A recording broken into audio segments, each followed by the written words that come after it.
Sema amina kwa jina la Yesu aliye hai. Kwa hiyo kwa nini tunatakiwa tuishi kwa roho na tuenende kwa roho? Biblia inasema tangu siku ile tulipopokea Bwana Yesu Kristo kuwa Bwana na Mwokozi wa maisha yetu na kukubali kutembea na kuishi katika mapenzi yake, tulizaliwa mara ya pili, tukawa kwa namna ya kimungu watu wa rohoni, kiumbe cha rohoni. Sema amina. Sisi ni uzao wa kiungu. Mungu wetu ni roho. Kwa hiyo na sisi tunapoishi katika mwili, lakini tunaishi kwa jinsi ya roho. Msukumo wa maisha yetu ya nje unatokana na msukumo wa ndani. Hebu sema amen. Kwa lugha nyepesi, kinachotakiwa kuendesha maisha yetu ya nje kinatakiwa kitoke ndani. Yani nguvu ya roho, injini ya Roho Mtakatifu iliyo ndani yetu ndiyo imepaswa kuendesha na kusukuma maisha yetu ya nje.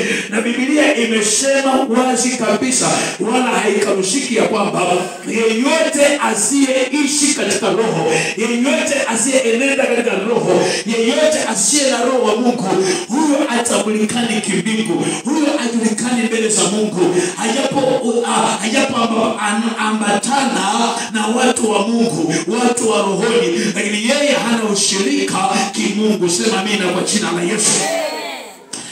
Unaweza ukaepuza maneno haya kwa kuwa ni mwanadamu anasema, lakini nataka nikwambie ni kanuni ya kiungu ambayo haikanushiki. Ndivyo ilivyo.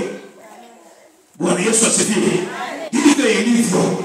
Baada tu ya kukubali kuwa uzao mteule, watu wa miliki ya Mungu, taifa takatifu, mazao ya rohoni, zao la rohoni, zao la kiungu, hatupaswi kuishi tena na kuenenda kwa jinsi ya kibinadamu. Sema amina. Kwa jinsi ya kibinadamu, kwa jinsi ya asili, kabla tujampokea Yesu. Maandiko yanasema mtu akiwa ndani ya Kristo amekuwa kiumbe kipya, ya kale yamepita, tazama yamekuwa mapya. Na ndio maana nikuhakikishie ukweli ya kwamba mtu yeyote aliyeokoka, kama hapajatokea badiliko lolote kwenye maisha yake, asidanganye ya kwamba ameokoka. Hebu sema amina kwa jina la Yesu. Inaonekana isiwe katika utimilifu wa siku moja, lakini iko hivi kwa sababu mabadiliko yanaanzia ndani. Mabadiliko yakiisha tokea huku ndani, kuna mambo yanaanza kuonekana huku nje, yanakuwa ya tofauti. Hebu chukulia mfano. Mtu alikuwa ni mlevi, anapookoka, je, tukiona anaendelea kunywa pombe, anaendelea kukaa na walevi, ni dhahiri kwamba hakujatokea mabadiliko ndani ya moyo wake. Hebu sema amina kwa jina la hai. Mtu ameokoka akiwa anatoka kwenye wizi, ni dhahiri kabisa kwamba lazima ile nguvu iliyomsukuma kuokoka ndio nguvu itakayoanza kumtenga na baadhi ya mambo yasiyopendeza Mungu, na baadhi ya mipango isiyompendeza Mungu, iliyo nje ya mapenzi ya Mungu. Mtu akiokoka yuko mazingira yale yale, yuko hali ile ile, mwenendo wake ule ule, njia zake zile zile, maneno yake yale yale, tabia zake zile zile, kazi zake zile zile. Nataka nikwambie, labda tu ziwe ni kazi zilizo njema, lakini ninafahamu kwa asilimia kubwa mtu anapokuwa nje ya Yesu Kristo, mambo mengi anayoyafanya yanakuwa ni mambo yaliyo nje ya mapenzi ya Mungu. Kwa nini? Kwa sababu kuna nguvu inayokuwa inaendesha maisha ya huyo mtu kabla Yesu hajaingia ndani. Kwa hiyo ile nguvu haitamsukuma kutenda mema, mara nyingi itamsukuma kutenda mambo yaliyo nje ya mapenzi ya Mungu, yaliyo nje ya makusudi ya Mungu, yaliyo nje ya njia za Mungu. Kinacholeta mabadiliko ni kile kilichoingia ndani. Na ndio maana tunaona Yesu anasema hivi, niko mlangoni ninabisha, mtu akifungua moyo wake mimi nitaingia ndani yake. Inamaanisha kwamba Yesu akiingia ndani yake ndiye anakwenda kufanya mageuzi, anakwenda kufanya mapinduzi. Biblia inasema kwamba kimtokacho mtu ndicho kiujazacho moyo. Kama Yesu akikaa ndani ya moyo wako, vyote vile tutaanza kuona matokeo ya Yesu aliye ndani yako. Hebu sema amina kwa jina la Yesu. Tabia za uungu, tabia za Yesu zinaanza kudhihirika kwako, zinaanza kuonekana kwako. Na Yesu kwa jinsi ilivyo ni kwamba Yesu anaweza kukaa ndani yako leo ikiwa utakidhi vigezo vya yeye kukaa ndani yako, na anaweza akaondoka. Haijalishi jana alikuwa amekaa kwa utimilifu, haijalishi juzi alikaa, lakini ikiwa kuna vigezo vitapungua vya yeye kukaa ndani yako, ana uwezo wa kuondoka. Hebu sema amen kwa jina la Yesu wa Nazareti. Sema tena amen. Ana uwezo wa kuondoka. Na ndio maana haimpasi mtu kujisifu jana. Haimpasi kabisa mtu kujisifu jana. Imetupasa kujisifu juu ya leo, tena nafsini mwetu, kwa kuwa leo tunaishi katika mapenzi ya Mungu, kwa kuwa leo tumempendeza Mungu, kwa kuwa leo amani ya Kristo imeamua moyoni mwetu. Lakini jana, hata kama ingekuwa njema kiasi gani, hata kama tungetumika kiasi gani, hata kama tungeonekana wema kiasi gani, jana imepita na matokeo ya jana yameshapita. Tunaitafuta leo. Ndio maana maandiko yanasema saa ya wokovu ni sasa. Saa iliyokubaliwa na Mungu ni sasa. Saa inayotazama ni sasa. Saa inayopimwa ni sasa. Saa inayothibitishwa na Mungu ni sasa. Maisha yako ya dakika hii ndiyo matokeo mbele za Mungu. Hebu sema amina kwa jina la Mungu anatazama dakika hii ukoje, muda huu ukoje, saa hii ukoje, leo hii ukoje, sekunde hii ukoje.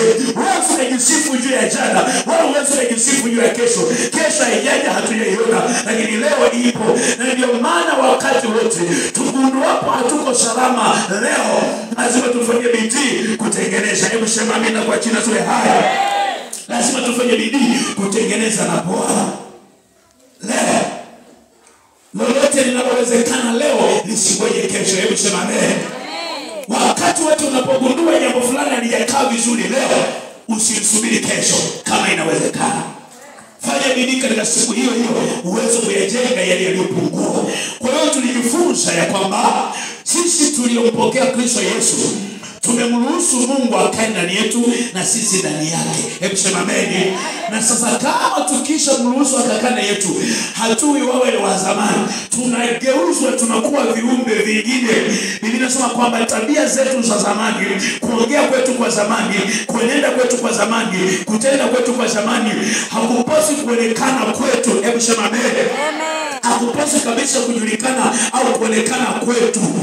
Biblia inaeleza wazi yako mambo hayapaswi kuonekana kwetu ikiwa tunakiri kwamba tu watu wa Mungu, ikiwa tunakiri kwamba tumeokoka, ikiwa tunakiri kwamba tumezaliwa mara ya pili. Na pale tunapoona yanapunguka, lazima tufanye bidii, lazima turudi, lazima tushuke chini, tutafute mahali gani, ni wapi tulipoanguka, ni wapi tulipopoteza nafasi yetu mbele za Mungu. Mungu tumeuacha wapi, tukaurejee ili tupate kufanywa wapya na imara kila siku itwapo leo, mpaka Yesu anadhihirika mbele ya macho yetu. Hebu sema amina kwa jina la Yesu.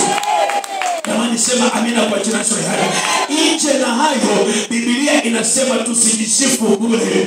Yani tusijisifu bure. Na ndio maana kuna wakati mwingine tunapokuwa tunawaambia watu habari ya vigezo kadha wa kadha vilivyopungua katika maisha tunayoita ya rohoni, vinapokuwa vinapungua, tunaposema, kuna wakati mwingine watu wanasema tunahukumiana. Hapana, hatuhukumiani. Kwa nini? Kwa sababu kuishi na Mungu ni kanuni. Hebu sema amina kwa jina la Yesu. Kuishi na Mungu ni vigezo. Vigezo vikipungua, wewe ukajisifu, wewe ukajivuna, wewe ukajitutumua kwa namna yoyote. Kama vigezo vikipungua, hebu sema amina kwa jina la Yesu wa Nazareti aliye hai. Kabisa. Sasa leo nataka tukagusie vitu vichache ambavyo mimi na wewe tunakwenda kujifunza. Hebu ikiwa Mungu ametutaka tuishi kwa roho na tuenende kwa roho, inamaanisha sio sisi kwa nafsi zetu, sio sisi kwa uwezo wetu, ni kutokana na huyo aliyemiliki maisha yetu, ni kutokana na huyo aliyeingia ndani yetu, ni kutokana na huyo aliyechukua nafasi ndani yetu. Hebu sema amina kwa jina la Yesu. Ndio maana maandiko yanasema wazi kabisa ya kwamba tusijidanganye. Chemichemi safi haiwezi ikatoa maji machafu, wala chemichemi chafu haiwezi ikatoa maji masafi. Sema amina kwa Yesu hai. Wala mti mzuri hauwezi kutoa matunda mabaya, wala mti mbaya hauwezi kutoa matunda mazuri. Yani mtu hutambulikana kwa matunda yake. Hebu sema amina. Na matunda yake ni zile tabia, ni ule mwenendo, ni ule usemi, ni yale matendo yanayotokana na huyo mtu. Hebu sema yanaonekana kwa huyo mtu. Ni dhahiri kwamba hayajaanzia tu kwa bahati mbaya yakatokea, yameanzia ndani, ni matokeo, ni matunda. Hebu sema amina. Bwana Yesu asifiwe. Kabisa. Sasa mimi na wewe lazima tufike mahali pa kujipima. Na moja ya vitu ambavyo kidogo mimi na vitafakari vinashangaza ni swala la ufalme wa Mungu. Ni kweli kuna mambo unaweza kuyafanya kwa asilimia fulani ukakubaliwa na ukapewa hadhi na ukakubalika. Mfano nichukulie, tunapozungumzia ufaulu wa mambo, mfano masomo ya darasani. Bwana Yesu asifiwe sana. Amen. Vipimo na vigezo vya kibinadamu vya ufaulu wa mtu anayeonekana amefanya vizuri, anayeonekana amefaulu na anastahili, viko katika grade, si ndio? Viko katika grade. Wataweka grade A, grade B, grade C, grade D, grade F, si ndio? Sasa tunaona grade A amefaulu, anaitwa amefaulu. Grade B anaitwa amefaulu. Grade C anaitwa amefaulu. Grade D anaitwa amefaulu. Na grade F huyo ndo anaonekana amefeli. Hebu sema amen. Anaonekana amefeli. Lakini aliyepata grade A kwa vipimo vya sasa hivi vinavyokubalika, wanasema kutoka kwenye 50, kutoka kwenye A, yani kwenye 100 mpaka 75, si ndio? Ni A, ni grade A. Napatia kweli? Ni grade A kwa vipimo vilivyopo kwa sasa. Lakini kutoka 65 mpaka 74 inaonekana ni grade B. Huyu mtu amefaulu. Yani max zikiwa 65 mpaka 74, huyu mtu anaonekana amepata B, amefaulu, anaitwa amefaulu. Kutoka 54 mpaka 64, huyo mtu anaonekana amepata grade C, amefaulu. Kutoka 34 kama sikosei mpaka 54, huyu mtu anaonekana ana grade D. Amina. No. Yani kutoka 34 mpaka 54. Amina. Huyu mtu anaonekana amefaulu, ana D, ndio? Yuko kwenye kundi la waliofaulu. Kutoka 34 mpaka 0 anaonekana amefeli, ana F, amefeli. Lakini vigezo vya kiungu vya ufaulu vinamtaka mtu 100%. Yaani hiyo ndio tofauti na vigezo vya binadamu. Inatakiwa mtu aonekane mtimilifu kwa 100%. Maana yake nini? Sikiliza.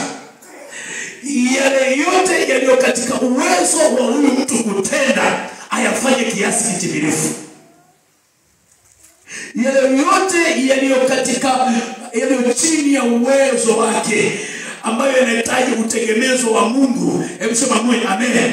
Mungu naye anajua namna anavyomtegemeza, anajua namna atakavyompa max katika viwango ambavyo anajua huyu mtu haya yametendwa yako juu ya uwezo wake, lakini amefaulu kwa 100% fulani.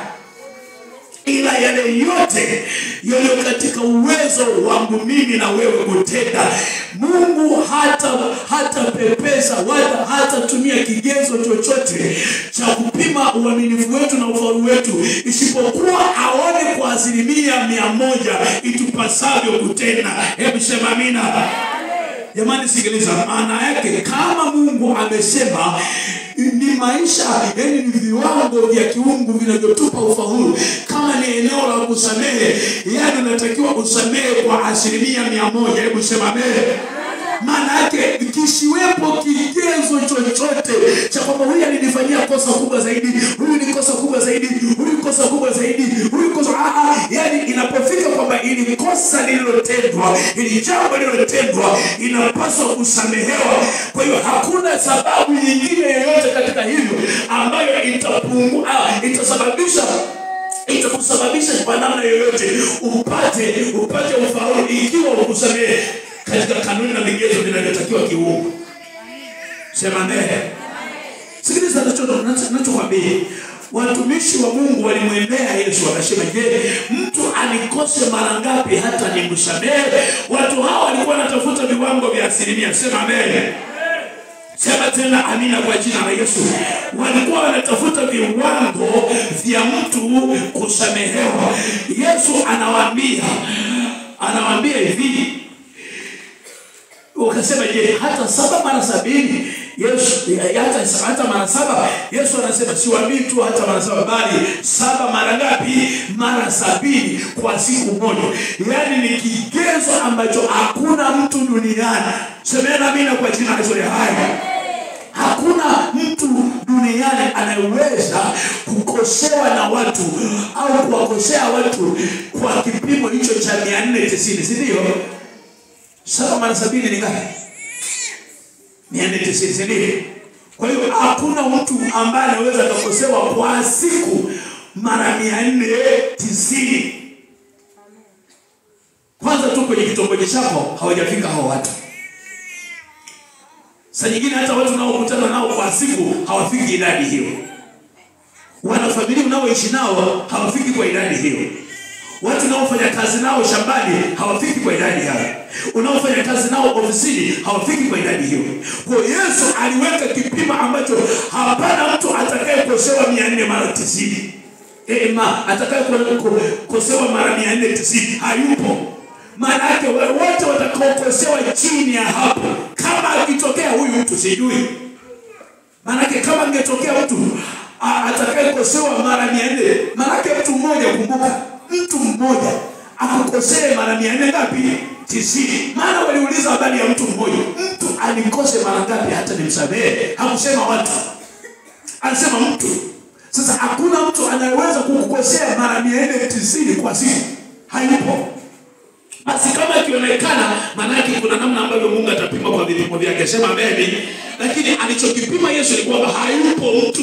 Kwa hiyo nikosewe leo, hata kwa saa nikosewe mara 5 mara ngapi, yani jirudie. Maana yake sina option nyingine zaidi ya kuachilia, zaidi ya kusamehe, ili niwe salama na Mungu wangu, ili niwe na 100% za saa hiyo kumuona Mungu kama ikitokea ninaondoka duniani. Bwana Yesu asifiwe. Jamani, Bwana Yesu asifiwe. Msifikiri kitu cha kawaida. Lakini hebu cheki. Ni kwa vipi mtu anaweza kukaa na mtu siku nzima, wiki nzima, mwezi, mwaka, bado tu ana mtu mmoja anasema kuna viwango vimepunguza vya utendaji juu ya huyu mtu, vya mahusiano na huyu mtu, kwa sababu tu amekosewa. Maana huyu mtu asijisifu bure kwa habari ya kuishi katika roho na kuenenda katika roho. Sema amina. Bwana Yesu asifiwe. Kabisa. Maana imenipasa mimi na wewe kuachilia kila itwapo leo, kila saa na dakika. Kwa hiyo kama tukifeli hivi vigezo, kama tukishindwa hivi vigezo, maana yake tusijisifu bure kwa habari ya kuwa na Mungu.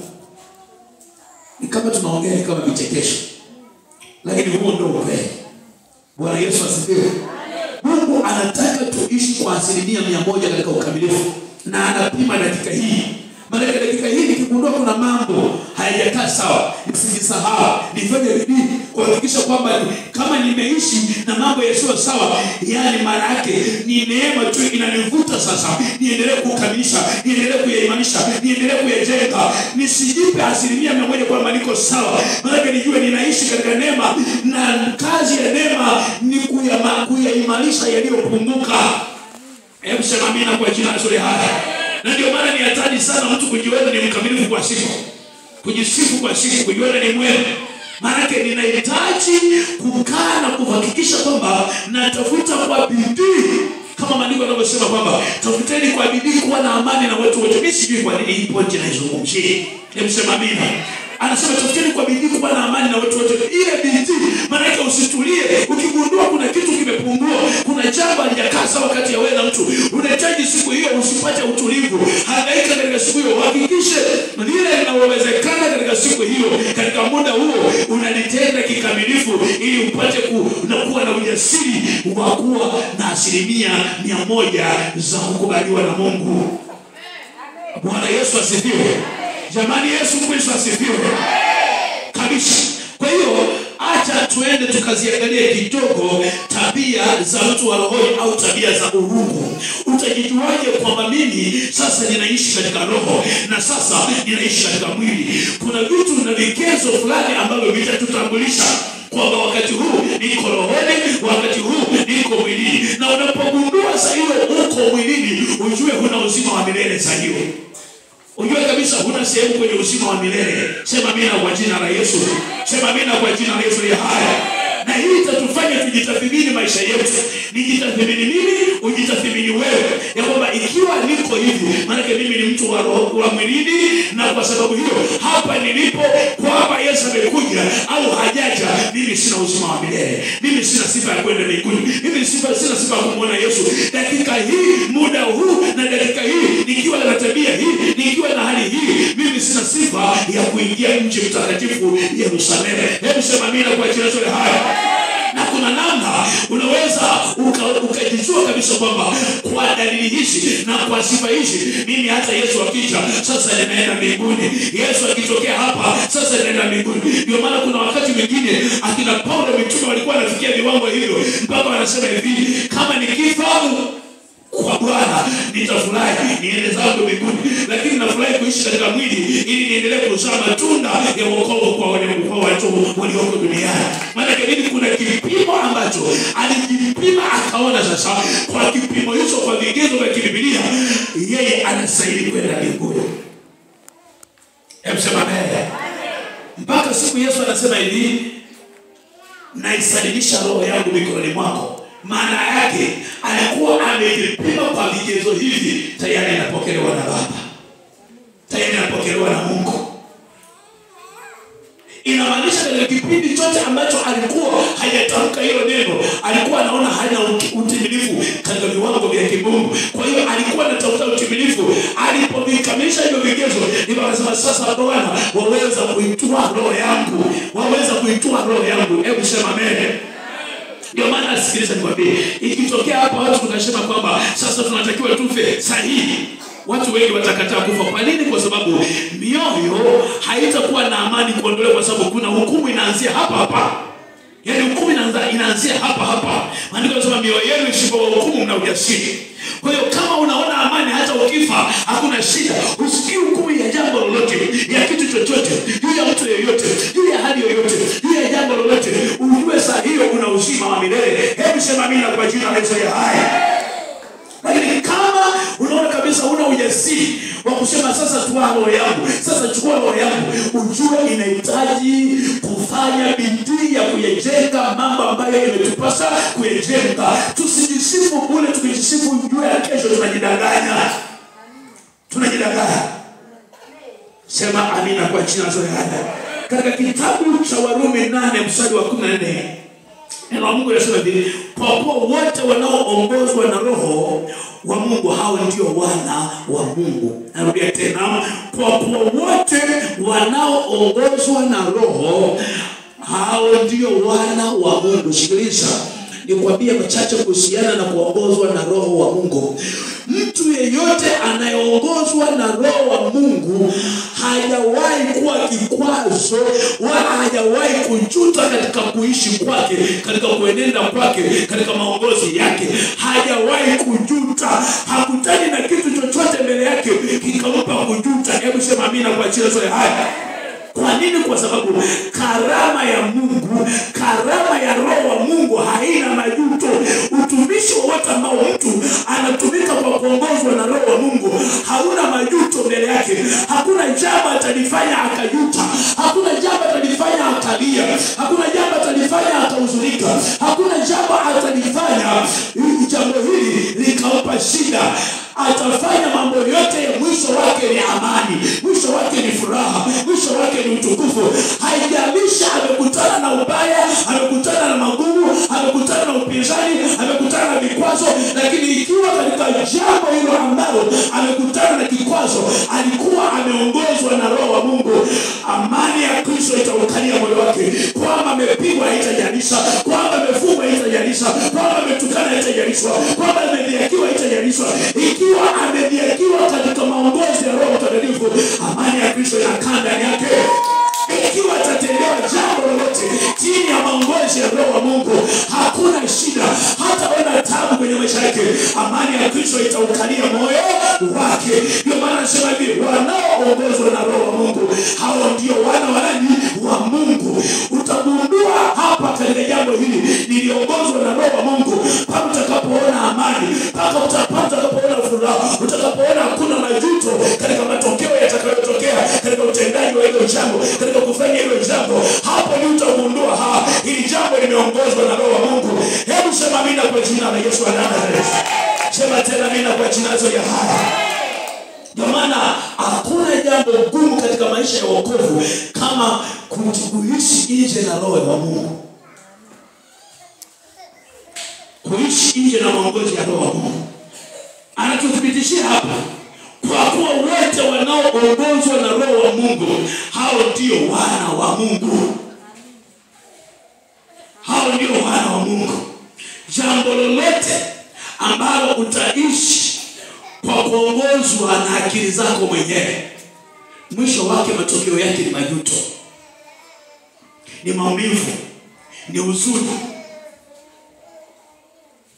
Jambo lolote ambalo unaona unapata taabu na kulifanya, matokeo yake yanakufanya usiwe na raha, yanakufanya usiwe na amani, yanakufanya usiwe na uhuru, yanakufanya usiwe na furaha. Ujue yametendwa katika uongozi wa akili zako, uongozi wa mwili wako, uongozi wa fikra zako, uongozi wa mawazo ya kwako ya kibinadamu. Sio Mungu aliyekuongoza. Maana Mungu akikuongoza kwenye kalama ya maongozi ya Mungu, hakuna majuto huko mbele, hakuna kilio huko mbele, hakuna huzuni huko mbele, hakuna shida huko mbele, hakuna kukata tamaa huko mbele, hakuna maumivu yoyote yanayoweza kukutabisha. Hebu sema amina kwa jina la haya. Utaona kule mbele Mungu anazungumza kwamba furahini mnapoangukia katika majaribu. Maana kwenye jaribu lolote ambalo linakupata ukiwa na Roho wa Mungu, ukiwa chini ya maongozi ya Mungu, mwisho wa hilo jaribu ni furaha. Hebu sema amina. Ni furaha kabisa. Haijalishi umepata maumivu kiasi gani, maumivu ya nje utayapata, lakini ndani ya moyo wako utaona amani imekukalia. Utaona unajisikia kusonga mbele, unajisikia kuendelea na nguvu za kusonga mbele, utajisikia unapata nguvu ya kutenda tena na kutenda tena. Hutakata tamaa, hutavunjika moyo, hutalia, hutarudi nyuma, utaendelea kusonga mbele. Maana nguvu ya uwezesho, maandiko yanasema hivi, tunayaweza mambo yote katika yeye atutie nguvu, yeye atuwezesha. Kwa nguvu ya Mungu inayokusukuma kutenda hayo chini ya maongozi ya Roho Mtakatifu haitakuacha. Hutajisikia upweke, hutajisikia kukata tamaa, hutajisikia kuishiwa nguvu, hutajisikia utajikuta unapokea nguvu, unaendelea tena, unaendelea tena, unaendelea tena, unaendelea tena, kutenda tena na tena na tena, hutakata tamaa. Hebu sema amina kwa jina la Yesu. Hii ndio raha ya kutembea na kuongozwa na Roho wa Mungu. Kwa hiyo unaweza kuona maandiko yanasema hivi, ili uishi kwa Roho na uenende kwa Roho, lazima uwe chini ya maongozi ya Roho. Lolote unalolifanya kwa tendo au kwa neno, Mungu anataka liwe chini ya maongozi ya Mungu mwenyewe. Mungu akuongoze. Sasa tafakari kwenye maisha yako, ni mambo yapi ukiyafanya unajutia?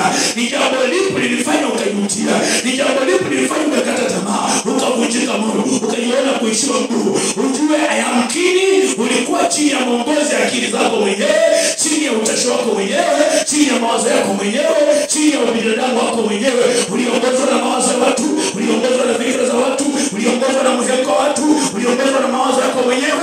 Lakini kama uliongozwa na Roho wa Mungu, utakuta lazima upate nguvu mpya, bila kujalisha vipingamizi, vikwazo, vizuizi, viambaza, maneno magumu, hali ya hatari, kufungwa na kupigwa, kutukanwa na kudhihakiwa, kuvunjwa moyo. Utaona kila wakati unatiwa nguvu mpya, unaona kuendelea mbele, unaona kusonga mbele, unaona kusimama. Furaha yako ni matokeo ya kile unachokifanya. Kadiri yanavyoongezeka unaisikia furaha. Hebu sema amina kwa jina la Yesu. Sema tena amina kwa jina la Yesu.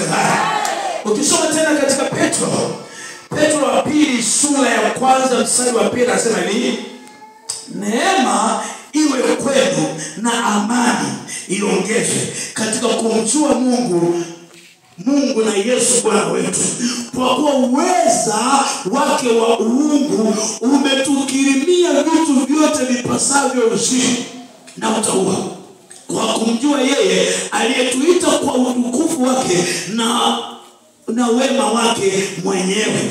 Tena kwa hayo ametukirimia ahadi kubwa mno za thamani, ili kwa hizo mpate kuwa washirika wa tabia ya uungu. Hebu sema nipate kuwa mshirika wa tabia ya uungu.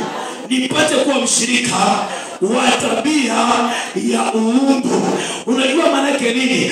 Kwa jinsi ya rohoni tumeshirikishwa uungu. Ndio maana katika Zaburi anasema tazama ninyi ndinyi miungu. Yako maamuzi tunaamua kama miungu, yako mambo tunafanya kama miungu, yako mambo tunasema kama miungu. Tumeshirikishwa tabia ya uungu, na ndio maana anayeponya ni Mungu. Lakini kwa njia yetu, kwa kuwa tunatenda kwa tabia ya uungu, tunapoomba watu wanaponywa, tunapobariki watu wanabarikiwa, tunapotia moyo watu wanatiwa moyo. Kwa nini? Tumeshirikishwa tabia za uungu. Mungu anatamani kuona tabia yake ikidhihirika kwetu.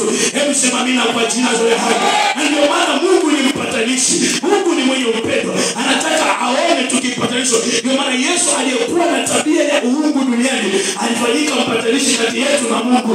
Hebu sema amina kwa jina la Yesu. Kwa nini? Kwa sababu alishirikishwa uungu ndani yake. Tabia ya uungu ndio iliyokuwa ikitenda kazi ndani yake. Tunaimba kila alipokwenda alitenda mema. Kwa nini? Kutenda mema ni tabia ya uungu. Mungu atendea mema wenye haki na wasio haki. Kwa nini? Kwa sababu ndio uungu wake. Na hivyo yeyote aliyeshirikishwa tabia ya uungu, kwa ile Roho wa Mungu kuwa ndani yake, vile Roho wa Mungu kutenda kazi ndani yake, utajikuta kila wakati anatenda mema. Hatafanyika kikwazo, bali atafanyika baraka. Hatafanyika majuto, bali atafanyika baraka. Popote utakapokuwa utafanyika baraka. Utafanyika baraka mwana wa Mungu. Kwa nini? Kwa sababu tabia ya uungu ndio inayotenda kazi na kuzaa matunda mahali ulipo. Haijalishi unakutana na mangapi, lakini watu wanapokutazama, kwa sababu tunapomsoma Yesu, hata Yesu kuna watu walimlaumu, kuna watu walimchukia, kuna watu walimtukana, kuna watu hawakumpenda, lakini ilipofika kwa habari ya wema hawakuona kosa lolote kwake. Kwa nini? Yoyote waliokuwa wakiyatazama kama ni mabaya, walijiona wao wenyewe si mabaya bali ni mema. Hawakuona kosa lolote kwa Yesu. Hebu sema mimi, pamoja na kumnung'unikia, pamoja na kumchukia, pamoja na kumkataa, kuna wakati walitaka wamuue, lakini ilipofika kwenye vigezo vya wema hapakuonekana mwema kama Yesu duniani. Na ndio maana walikuwa wakijiuliza ya kwamba hakuna mtu anayeweza kutenda hili. Yako mambo Yesu aliyafanya yaliyo juu ya mazoea yao ya kawaida zao, ya uwezo wa kibinadamu. Manake yale ambayo wengine wote walishindwa kuyafanya, Yesu aliyafanya. Na hiyo ndio ilikuwa tofauti kati ya Yesu na watu wengine. Wema kumtofautisha Yesu. Hebu sema amina kwa jina la hai. Ule wema na matendo ya haki, matendo ya wema aliyoyafanya Yesu ndio yaliyomtofautisha yeye na Mafarisayo, yeye na Wasadukayo, yeye na walimu na waandishi wengine. Wema ukutofautishe kwenye familia, wema ukutofautishe kwenye jamii, wema ukutofautishe kazini, wema ukutofautishe kwenye gari, wema ukutofautishe shambani, kwenye msiba wema wako ukutofautishe. Hata kama watakushingishia, hata kama watakusheki, hata kama watakubesha, lakini wema inapofika mahali pa kutafakari, ni kwa namna gani analaumiwa, ni kwa jambo gani anashutumiwa, ni kwa jambo gani ananenwa, ionekane ni wema. Wema utakufanya uishi, wema utakufanya uwe na ujasiri, wema utakufanya uwe baraka, wema utakufanya utiwe nguvu, wema utakufanya usonge mbele, wema hautakufanya ukate tamaa, kwa sababu ndani ya wema kumejazwa amani, kumejazwa furaha, kumejazwa ujasiri, hakuna majuto, hakuna chochote. Katika wema kuna ushindi, katika wema kuna utimilifu, katika wema kuna ujasiri mkubwa. Hebu sema amina kwa jina la Yesu. Ndio maana Yesu hakuogopa popote, kwa sababu wema ulimlinda. Haki aliyopatikana kwa wema ilimfanya awe jasiri kila mahali. Aliongozwa na Roho wa Mungu. Anaenda harusini, anajua anaenda kutenda wema, alisubiri wakati wake. Hakusema hata laumiwa kwamba mbona wengine wanawahi. Alisubiri wakati wake wa kutenda wema, akaenda. Wanamwambia Bwana twenda, anasema saa yangu haijafika. Hebu sema amina kwa jina la Yesu. Anayeongozwa na Roho, yani sikiliza nikwambie, anayeongozwa na Roho ni mtu wa namna ya ajabu sana. Hata kama watu watamtafsiri vibaya, lakini ni mtu wa namna ya ajabu sana, kwa sababu katika jambo lolote analolifanya halitamletea madhara, halitakuwa na madhara yote kwake na kwa watu wengine. Hebu sema amen. Sizungumzi kwa habari ya kuwapendeza wabaya. Sizungumzi kwa habari ya kuwapendeza wabaya. Wabaya hawatapendezwa na jambo lolote isipokuwa umeacha wema, unatenda ubaya. Hivi utakuwa rafiki yao. Lakini pamoja na namna watakavyokuhukumu kama mtenda mabaya, ndio wanasema furahia. Watakapohukumu kama watenda mabaya, watakapowashutumu kama watenda mabaya, furahini, kwa sababu hawatatenda jambo lolote inyume, yani hawatazaa lolote, hawatakuwa na ziada katika wema mnaoufanya. Sema amina kwa jina la Yesu aliye hai. Sema amina kwa jina la Yesu aliye hai. Mwenye haki hataondoshwa. Mwenye haki hawezi kuondolewa pamoja na waovu. Haleluya kwa Bwana. Sikiliza, mwenye haki ikiwa ni mapenzi ya Mungu, hakuna mfumo, hakuna hali, hakuna chochote kinachoweza kukuondosha. Sema amina kwa jina la Yesu aliye hai. Katikati ya ugonjwa wa mabaki, mwenye haki anafurahi, maana anajua ugonjwa wa mabaki hauna nguvu juu yake. Haki itamlinda, haki itamtetea, haki itamponya, haki itamtetea. Hana hofu yoyote kwa jina la Yesu aliye hai, kwa sababu anajijua nimekuja duniani kwa kusudi, na kabla ya kusudi langu kuisha, hakuna ugonjwa, hakuna hali yoyote, hakuna chochote kitakachokatisha maisha yangu, kitakachoniondoa, kitakachokatisha uhai wangu, isipokuwa kusudi la Mungu litakapoisha, ndipo nitarudi kwa Baba. Lakini ukitoka kwenye kusudi la Mungu, shetani anakuwa na nguvu juu yako. Kwa nini hauzai matunda? Na Mungu ametueleza, akasema kila tawi ndani yake Yesu Kristo lisilozaa matunda linaondolewa. Sasa saa ya Mungu kukuondoa, hata kwa hali yoyote itakuwa na nguvu juu yako. Ugonjwa utakuwa na nguvu, kikohozi kitakuwa na nguvu, upepo utakuwa na nguvu, radi itakuwa na nguvu, ajali itakuwa na nguvu, kila kitu, mvua itakuwa na nguvu. Hujawahi kushangaa yeye hata usingizi tu unaishia huko huko. Kwa nini? Kwa sababu hali yoyote inaweza kuwa na nguvu juu yako ikiwa tu umetoka kwenye kusudi la Mungu. Hebu sema amina kwa jina la Yesu. Sema amina katika jina la Yesu. Sema amina katika jina la Yesu. Na ndio maana shetani anapigana usiku na mchana kutaka tusijue kusudi na hatima juu ya maisha yetu. Ndio maana anang'ang'ana kututoa kwenye wema, kwa sababu anajua tukitoka katika kutenda mema ndipo tunakuwa dhaifu kwake. Lakini tukidumu kutenda mema, tunakuwa na nguvu dhidi ya shetani, tunakuwa na nguvu dhidi ya mifumo, tunakuwa na nguvu dhidi ya hali ya hewa, tunakuwa na nguvu dhidi ya kitu chochote cha asili ambacho shetani angeweza kukitumia kuleta madhara kwenye maisha yetu. Sema amina kwa jina la Yesu. Kabisa. tuelewake. Ndio maana kuna wakati mwingine watu wanapata shida, unahangaika, unakuwa na mashaka, unakuwa na hofu, unakuwa na woga, ni kwa sababu haujijui wewe ni nani.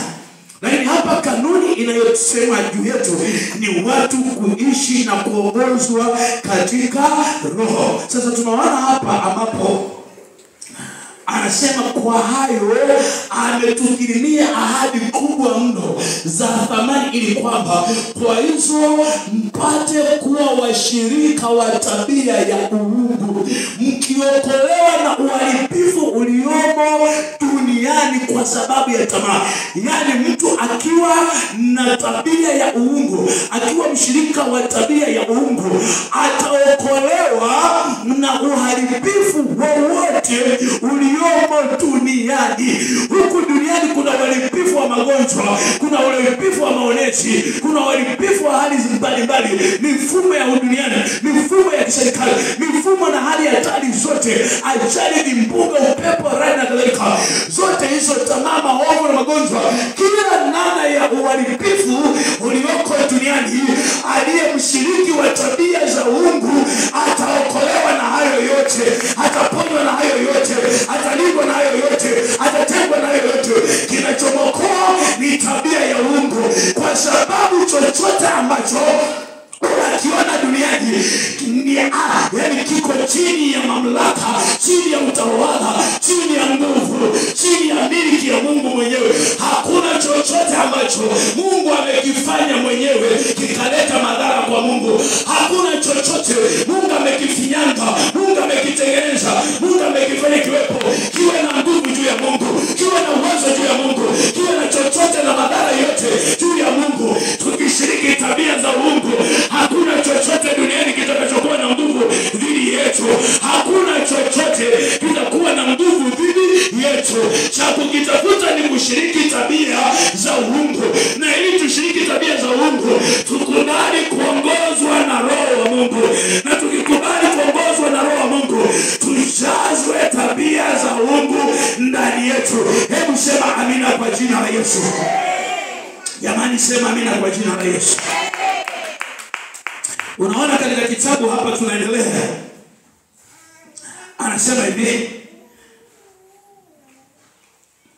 na kwa sababu hiyo mjitahidi sana kwa upande wenu. Hebu sema nijitahidi sana kwa upande wangu. Nijitahidi sana kwa upande wangu. Kwa sababu hiyo nijitahidi sana kwa upande wangu. Katika imani yangu nitie na wema. Hebu sema katika imani yangu nitiwe na wema. Katika imani yangu nitiwe na wema. Maana yake ni kama ukiwa na imani ukakosa wema, imani yako imekufa. Anayejulikana ana imani, uwema uonekane kwake.